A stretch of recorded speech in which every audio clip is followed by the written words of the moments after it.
Следующее слово нашим нагайским друзьям, нагайскому представителю.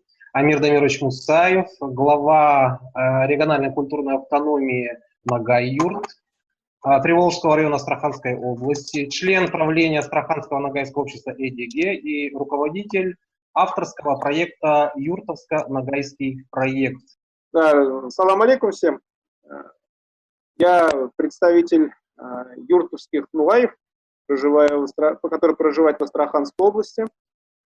Значит, зовут меня Мусаев Амир Дамирович. Значит, я сам преподаватель, учитель истории в местной школе. Некоторых членов конференции я вижу впервые.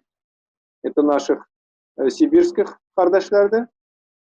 Посмотрел на ваш, так скажем, внешний типаж, один в один наши юртовские нулайлар. При том, что если учитывать, что ваше самоназвание, по крайней мере, до революции было точно так же, как у нас, нулай, то у нас много общего. Корень один, так скажем. Значит, кто мы есть и какие у нас сейчас проблемы и с чем мы работаем. Значит, у нас в Астраханской области проживают исторически 4 группы нагайцев. Это юртовские нулаи, самая такая большая, да, но, как уже вот было сказано предыдущим значит, выступающим, Салаватом Ишмухамедовичем, они вот буквально где-то 100 лет назад попали под пресс Казани, как раз во время создания вот этой татарской социалистической нации, вот этого татарского проекта, и были записаны татарами. Далее это Карагаш-Нагаи, нагайцы, значит, утары, нагайцы, которые проживают в Астраханской области и в республике Калмыкия, и кундровские нагайцы или кундрау. У нас всего лишь 2 аула, 2 села, это старая Тулугановка, Кундрау, и новая Тулугановка, Янга, Кундрау. Значит, что мы делали в плане вот этой всей темы, про которую вы сейчас говорили? Вообще, значит, в 9-м году, или в 8-м, сейчас, по-моему, в 8-м году это было, мы, значит, совместно с покойным Нине Равилем Мухаммедовичем Жуманом, это один из основоположников нагайского движения Нижний Поволжье, он фактически стоял у самых истоков нагайского этнонационального вот этого движения в 80-х годах. Мы, значит, переписали все вот эти танги, которые сохранились на наших сельских кладбищах. Потом их классифицировали, и в 8-м году данная работа была выпущена. В 2010 году она уже была выпущена на международном уровне. В Ахтау проходила международная конференция, куда меня пригласили организаторы. И вот там эта данная, значит, работа была опубликована. Далее, по поводу вот названий родов наших, вот именно юртовских. Дело в том, что они, эти все рода записаны, они имеются в архивных данных, но ни для кого не секрет, что данный вот этот маркер, самоназвание родов, он, конечно, лучше всего сохраняется в такой, ну, традиционной, ключевой патриархальной среде. Наши предки, я имею в виду юртовских нагайцев, они к оседлости перешли относительно, чем наши, допустим, соседи Карагаш-нагайцы. Карагаш-нагайцев на оседлость перевели в эпоху коллективизации в 30-х годах прошлого века. Наши же вели более такой полуоседлый, даже частично оседлый образ жизни, поэтому где-то вот после того, как особенно категория нашего этноса была переведена в состав государственных крестьян, это где-то в 19 веке, да, уже вот это понятие, ну, родовые маркеры, родовые названия, они стали потихоньку уходить. Но они сохранились у нас в названиях кварталов юртовских сел, аулов. Дело в том, что у нас в юртовских селах, что интересно, существовала такая квартально-племенная застройка. Вот, в частности, в нашем селе, в моем родовом селе, ауле, Кзан. Кзан – это название юртовское, официальное русское название Тушмаковка. Существовало 4 квартала, махалля, как его называли старики. Причем в каждом квартале была своя мечеть отдельная, которую посещали мужчины и женщины данного квартала. И соседние даже вот квартальные мечети, они не ходили, что в какой-то степени расходится, да, с нормами ислама. И вот в названиях 2, по крайней мере, кварталов присутствуют четкие родовые названия, такие как, например, Пурнатаул, это Кунграты, и Кинегесаул, Кинагас, Кинегес. Например, про это все я говорил вот в фильме, который вот снимал канал БСТ. В соседнем нашем ауле Каргалук, или Карагали по-русски, как его называют, там сохранялось, по крайней мере, 2 родоплеменных таких квартала названия. Это Кирит, как наши говорят местные, и Камшак. Камшак – это кипчаки. Встречаются даже такие родовые вот названия, как Тухузогузы, вот, и много там, сейчас на память это сразу на скидку не скажу. Что интересно, вот эти самые родовые маркеры, они впоследствии были заменены, это уже народный, так скажем, народный фольклор или что это, да, они были заменены на такое явление, как атак. Атак – это прозвание. То есть у каждого рода было свое прозвание такое. И по классификации и сбору этих атаков тоже была проведена работа мною, и данный труд был тоже опубликован в рамках краеведческих астраханских чтений. Причем в некоторых названиях атаков, да, присутствуют вот эти старые, видимо, родоплеменные названия, которые, сохранились. Например, есть такой атак, как Алаш, есть такой атак, как Каркасын, есть такой атак, как Саксын. То есть здесь четко присутствуют вот эти родоплеменные старые маркеры, которые, видимо, относятся к предкам наших вот этих юртских нагайцев. Сама вот проблема вообще истории и происхождения юртских нагайцев, она слабо изучена, причем даже изучена она больше политизирована. Вот. Казань тянет на себя одеяло. Вот. Здешние некоторые такие ангажированные историки, значит, там что-то не договаривают и так далее. Сейчас вот идет у нас, началась, по крайней мере, работа по возрождению и по возвращению вообще вот нашего эндоэтнонима Нугайлак. Значит, со стороны Казани, конечно, идет довольно такой мощный прессинг в этом плане. Потому что, как правильно было сказано предыдущим, значит, выступающим, они то, что взяли, возвращать не хотят.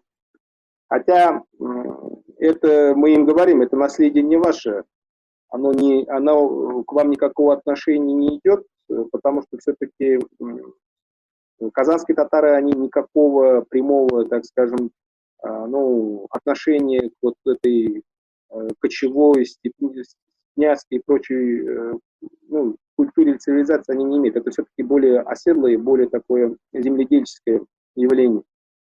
Но для чего им нужны мы здесь, в этом контексте?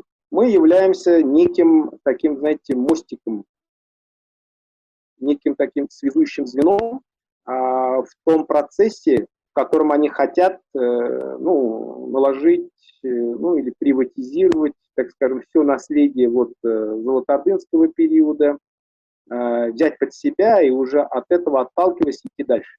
То есть, когда мы выходим вот из этого проекта казанско-татарского, у них начинается такой дисбаланс. Даже не то, что дисбаланс, у них это все начинает рушиться. Поэтому они всячески стараются нас в этом удержать. Сейчас кто следит вообще, в теме следил, Например, по каналу ТНВ выходил ряд передач, у них есть такая передача «Татары», по-моему, «Татарлар», где они вот приглашают уже упомянутого Дамира Исхакова, который вот всячески там пытается доказать, что нет никакого народа нагайцы, это все татары, то есть весь мир татары и так далее.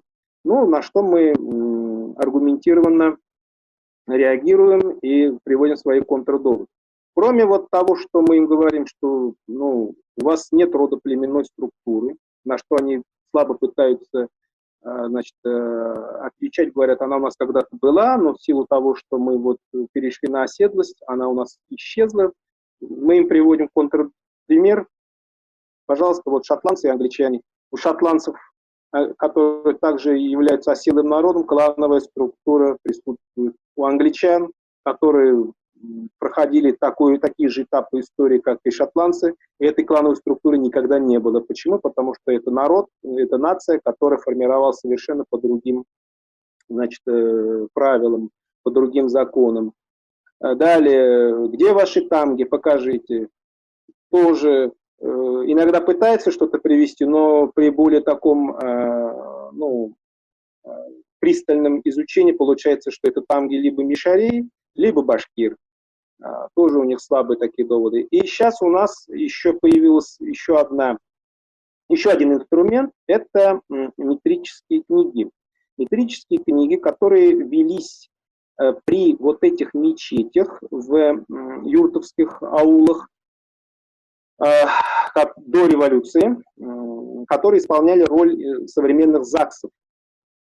Так вот, во всех этих метрических книгах, они записаны арабской, значит, графикой на вот этом, так называемом, на тюрке, там везде указано, что у жителей вот этих самых юртовских сел этничность, то есть национальность или народность, так скажем, юрт-новай. То есть там нет нигде упоминания татар. Вот это их бьет, как говорится, под самый дых. Под это они ничего уже ответить не могут. Хотя иногда начинают говорить, пытаются свести, что вот это юрт-новай, это сословность, но мы им отвечаем: стоп, докажите, что нам это сословность. Это не сословность. Новай – это самоназвание, которое говорили наши предки, наши прадеды, деды. Вот. Это у нас все сохранилось. И вот, пожалуйста, отличие. Отличий больше, чем, так скажем, чего-то общего. Вот. Поэтому вот сейчас у нас идет вот такой процесс у юртовских нугаев, по крайней мере. Сейчас мы еще один проект начинаем, значит, у нас здесь, в рамках нашей общественной организации. Мы сейчас начинаем записывать песни именно вот на нашем языке, именно на юртовском. Понимаете? То есть до этого у нас исполнялись в основном либо казанский вот этот языковая песня. Сейчас мы этот процесс как бы ставим на поток.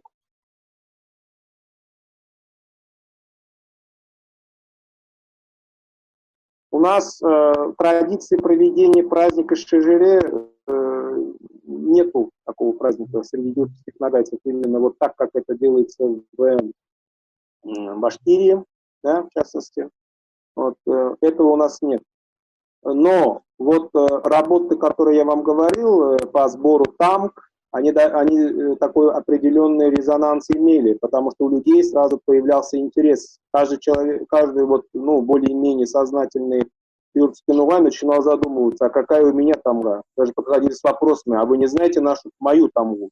И мы им отвечали: эту тамгу должны вы знать вы сами. То есть спросите у своих этих, старших родственников. Вот. Далее, есть интерес со стороны составления родословных, потому что не все, как было сегодня сказано, владеют вот этой арабской письменностью, да? Поэтому такой посыл со стороны населения присутствует. Поэтому сейчас мы занимаемся, уже начинаем вплотную заниматься вот этими метрическими книгами. То есть там довольно интересный материал. Спасибо. Не стоит такая мощная республиканская поддержка. Вот, мы работаем на чисто таком энтузиазме. Но раз мы вызвали, наша вот эта работа вызвала такой резонанс, причем резонанс среди ученых кругов Казани и так далее, причем не очень однозначно, это говорит о том, что мы идем по верному пути. То есть у нас выбран правильный вектор движения. Спасибо, Амир Дамирович. На самом деле с нагайцем, наверное, у нас идентичные проблемы по поводу языка, по поводу культуры, истории. Но я думаю, в последующем мы сможем, вот связанное как раз, как мы говорим по родословным, что-то сформировать, что-то какое-то общее мероприятие в последующем с нашими нагайскими братьями и башкирскими. Но это нужно сначала себе, то есть сами должны во все это влиться в движение, а потом уже смотреть вот на общее какое-то проведение мероприятий.